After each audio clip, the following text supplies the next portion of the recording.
The Toronto Raptors were fully healthy for the first time this season. We got to see their starting lineup, but they got destroyed by the Milwaukee Bucks. It was an ugly one.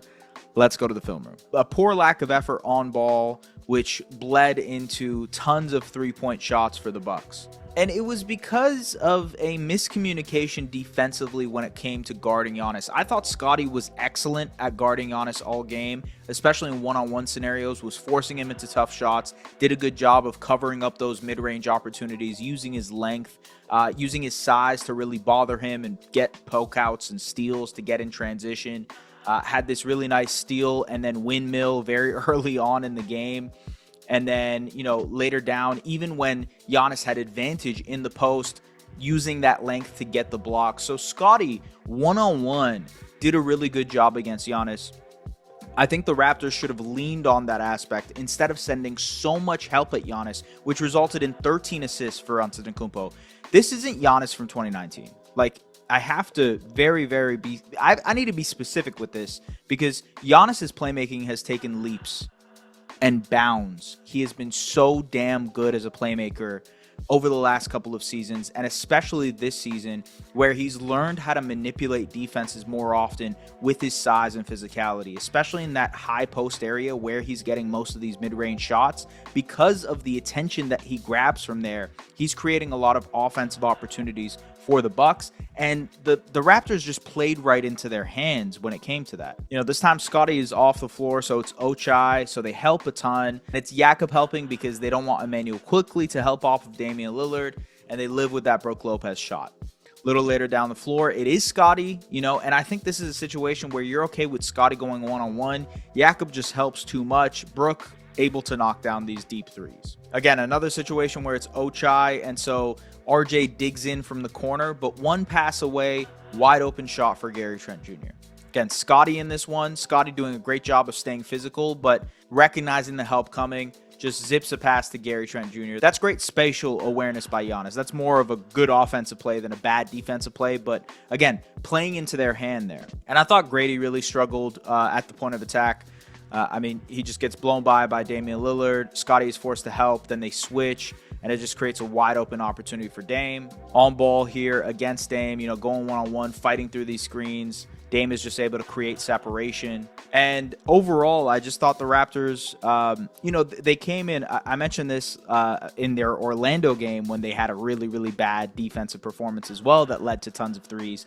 They've been digging in on a lot of these drives when they don't necessarily need to. Now, granted, against Giannis, you do need to dig in on those drives. That is the correct game plan.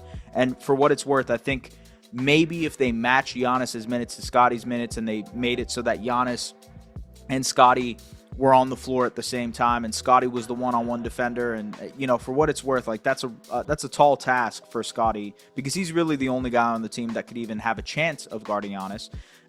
If they did that, they probably would have more success. If they leaned on their one-on-one defense more often, they might have had more success.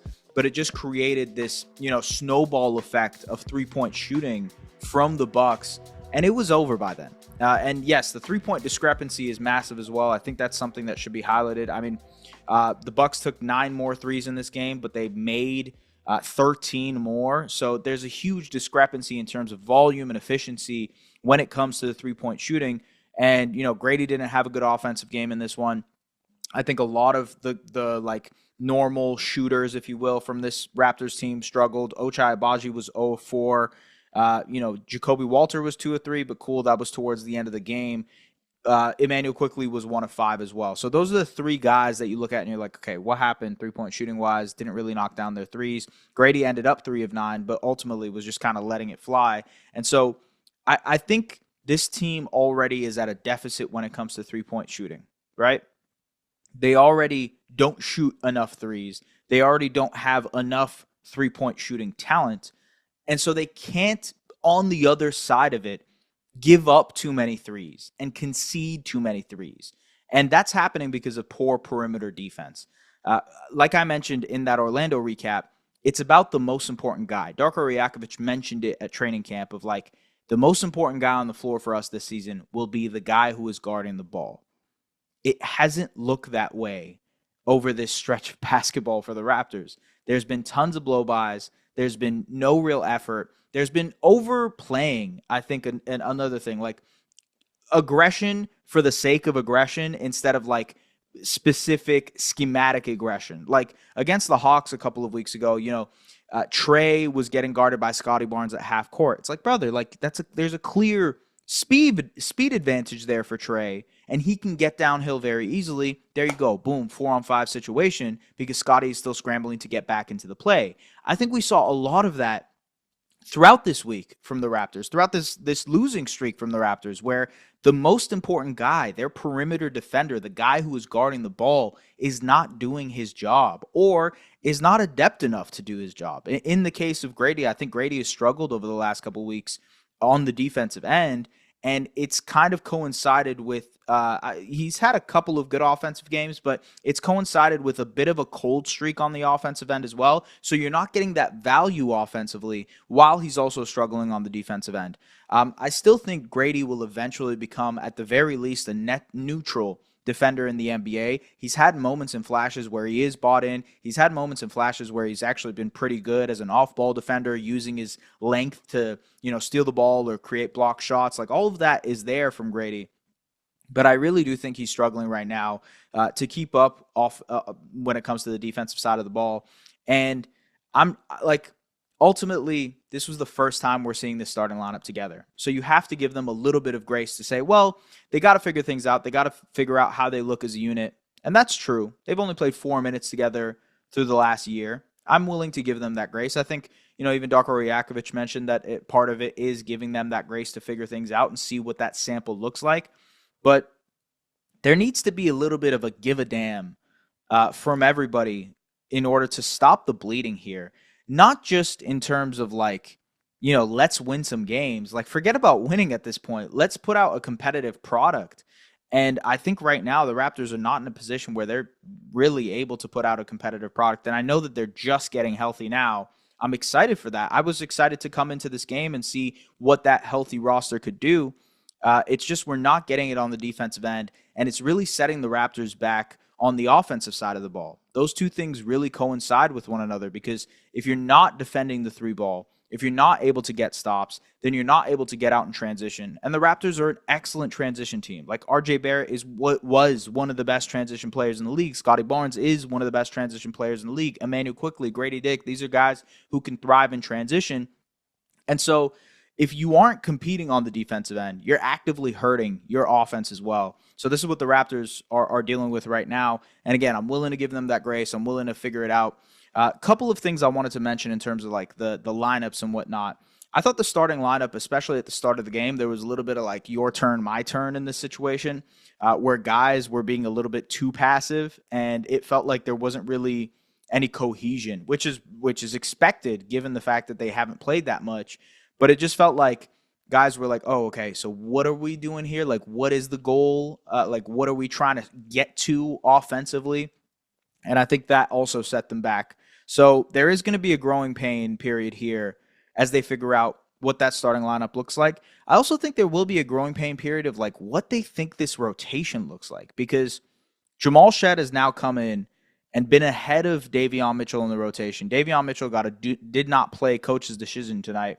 And, I believe Darko talked about it post-game and said, Jamal is a big part of our team. That doesn't mean Davion isn't going to play, but Jamal is our future. I don't think Jamal Shead has been as positive of a player as Davion Mitchell has been this season.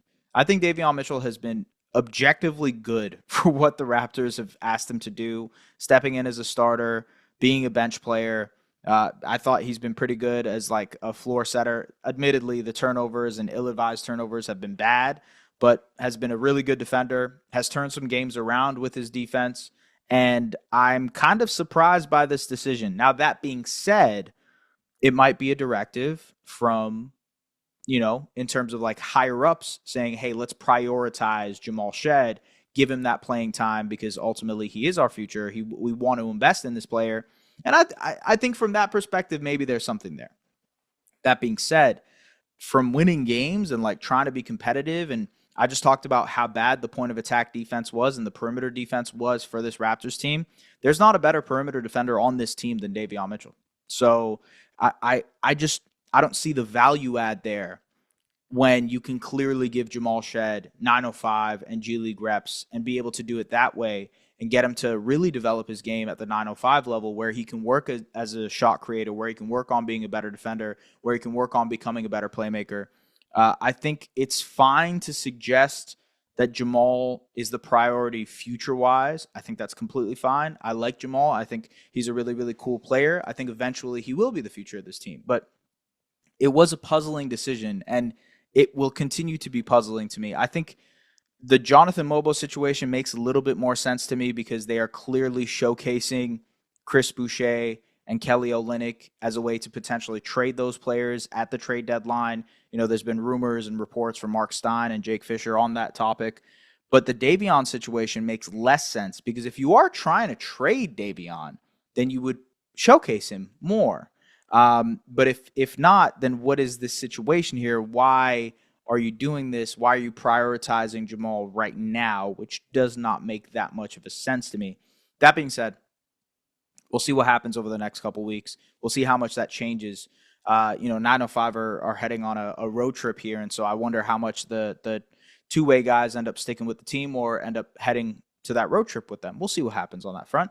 Ultimately, this team right now is battling through a really, really defensive identity crisis. And I don't want to use the word crisis in a bad way, although crisis does seem bad, but they need to figure out who they want to be on the defensive end and whether they want to morph into something else. Because if they can't find solutions at the point of attack, then they might have to change the scheme of trying to focus on being this aggressive point of attack defense. I don't think it makes sense at that point if you're bleeding points, if you're bleeding drives on that end to continue harping on point of attack defense, when if you want to be a cause chaos and scramble type of defense, you can do that, but it's not with the type of ball pressure that they're trying to do right now. So, folks, that is where the Raptors are at right now.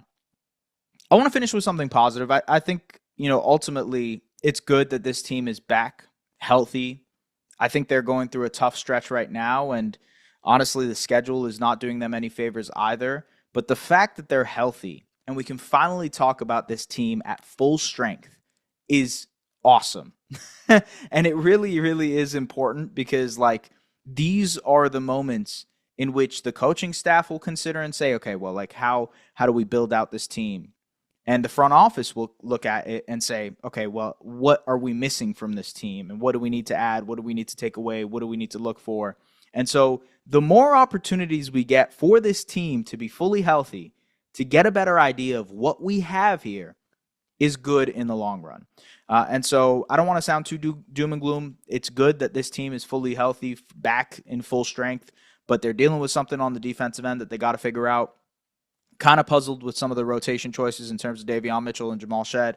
Hopefully those things iron themselves out, and hopefully the rest of the roster figures out their own kind of pecking order of what they're trying to do with it when it comes to Ochai Agbaji, when it comes to Jacoby Walter, when it comes to other guys on the roster trying to figure out what they do when they're supposed to sub into the floor and when they're supposed to be effective. So we'll see. We'll see what happens, folks. Anyways, as always, like, comment, subscribe, do the things you guys usually do. Raptors Republic YouTube channel. Appreciate y'all as always.